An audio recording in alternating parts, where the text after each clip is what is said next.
Thank you for the opportunity to speak to you at the Australia-China Dialogue in Beijing. It's so appropriate that you celebrate the 40th anniversary of diplomatic relations between Australia and China. For my own state of Western Australia, this is also the 25th year of our sister state relationship with Zhejiang province, and I send my best wishes to all at the dialogue, and particularly those who may be from Zhejiang. The relationship as an economic relationship between Australia and China has been heavily concentrated on the state of Western Australia from an Australian perspective. From some early discussions and agreements about iron ore trade in 1985, we have now got a major economic relationship. If I can give you some examples, something like 73% of all of Australia's exports to China come from Western Australia. The major items are iron ore, also natural gas, but also a whole range of mineral and agricultural products. And China is now our most valued and important trading partner, something that people of Western Australia are very proud of.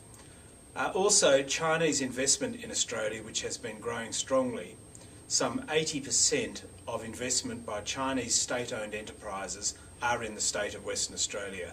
So we've seen over the last 10 years in particular a very strong and growing relationship between China and Western Australia, and we welcome the dozens of delegations that come from China to this state each year. To give you some idea as how big that trade is, China's imports from Western Australia are worth $47 billion a year.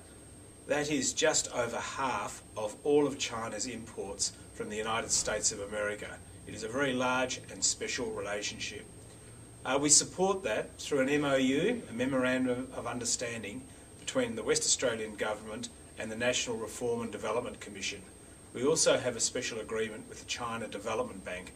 These are important building blocks in our relationship.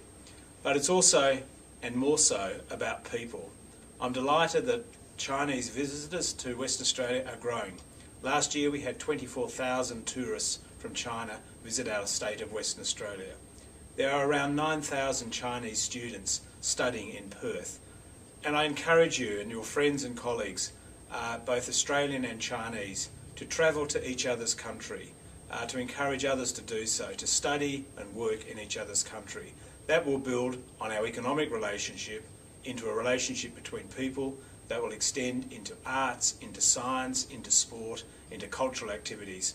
So best wishes with your dialogue, and thank you for the opportunity to speak to you.